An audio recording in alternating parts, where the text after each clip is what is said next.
Hello everyone, सभी लोगों को नमस्कार। आज से हम लोग एक नई श्रृंखला की स्टार्ट करने वाले हैं 10 मिनट जीके शो, जो कि किसी भी एग्ज़ाम के लिए इम्पॉर्टेंट होगा। ख़ास तौर पे यदि आप रेलवे की किसी भी एग्ज़ाम को देने वाले हैं या स्टेट लेवल के भी किसी भी एग्ज़ाम को देने वाले हैं तो निश्चय ही यह सीरीज आपके लिए फ़ायदेमंद होगी। तो आइए हम वीडियो को शुरू करते हैं। हमारा पहला प्रश्न है, गौतम बुद्ध के प्रवचन किस भाषा में थे? तमिल, संस्कृत, मगधी या पाली? तो सही जवाब है पाली। अब कुछ हम तथ्य देखेंगे, जैसे बुद्ध का प्रारंभिक नाम सिद्धार्थ था, पिता का नाम शुद्धोधन, माता का नाम महामाया था, गढ़ इनका शाक्य यानी कि क्षत्रिय था, शिक्षक अलार कलाम थे, इन्होंने पहला उपदेश कहाँ दिया था? सारनाथ में दिया था। मृत्यु इनकी 483 ईसा पूर्व में हुई थी। अब इनका जन्म आप कमेंट में बताएंगे।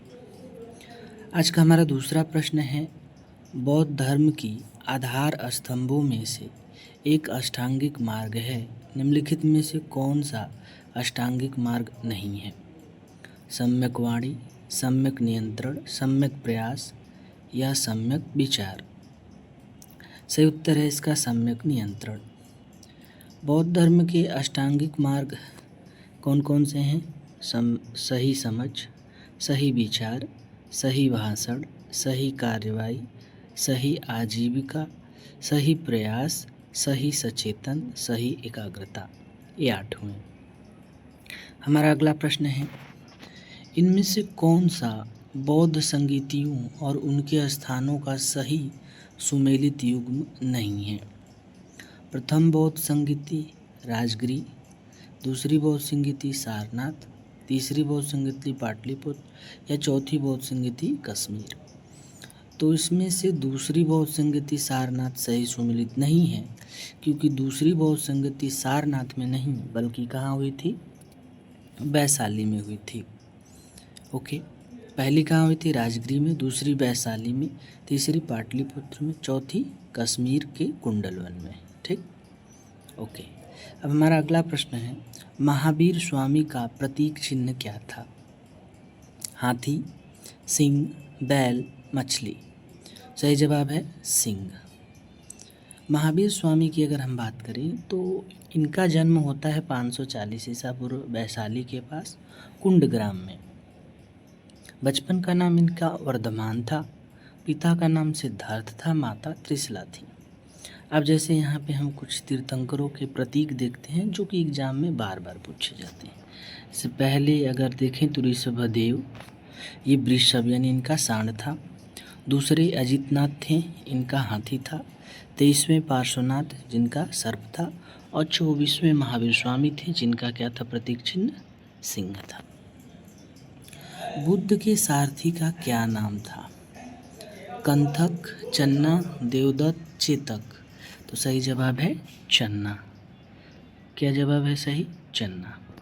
अगला प्रश्न है, बौद्ध धर्म में हर्मिका क्या प्रदर्शित करती है?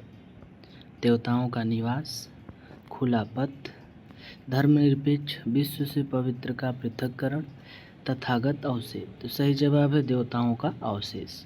तो बौद्ध धर्म में हर्मिका क्या प्रदर्शित करती है? देवताओं का अवशेष।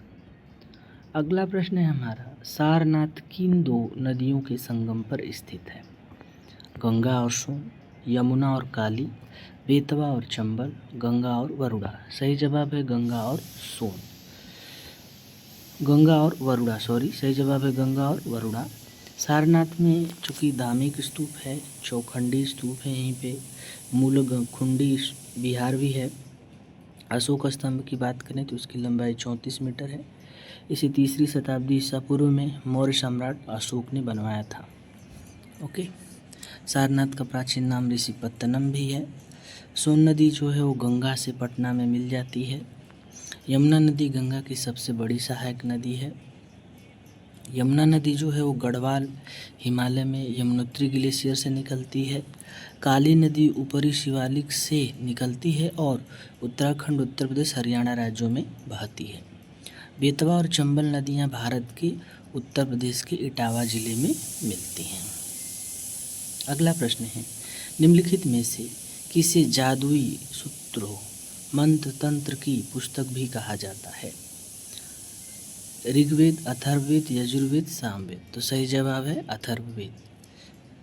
ऋग्वेद सबसे पुराना वेद, भजनों का संग्रह है। इसमें 1028 सूक्त हैं और 10 मंडल भी हैं। यजुर्वेद गद्य और पद्य दोनों में है। इसमें यज्ञ, हवन और अनुष्ठानिक प्रक्रियाओं का वर्णन है। यजुर्वेद के मंत्रों का उच्चारण अघर्यु नामक पुरोहित करते हैं। सामवेद भारतीय संगीत का जनक माना जाता है। इसमें यज्ञों के दौरान गाए जाने वाले मंत्रों का भी वर्णन है। इसके गाने वाले पुरोहित को उगदाता कहा जाता है। अगला प्रश्न है, गायत्री मंत्र का वर्णन किस वेद में है? सामवेद, यजुर्वेद, अथर्ववेद या ऋग्वेद? सही जवाब है ऋग्वेद। जो गायत्री मंत्र है सूर्य देवता को समर्पित है। अगला प्रश्न है, प्रारंभिक वैदिक काल में निम्नलिखित में से किस नदी के तट पर दासराग युद्ध लड़ा गया था? सरस्वती, परुशड़ी, सुतुद्री या रावी? सही जवाब है परुशड़ी। हमारा आज का अंतिम प्रश्न है, वैदिक काल में चिनाब नदी को किस नाम से जाना जाता था? परुशड़ी, सुतुद्री, वितस्ता, अस्किनी? सही जवाब है अस्किनी।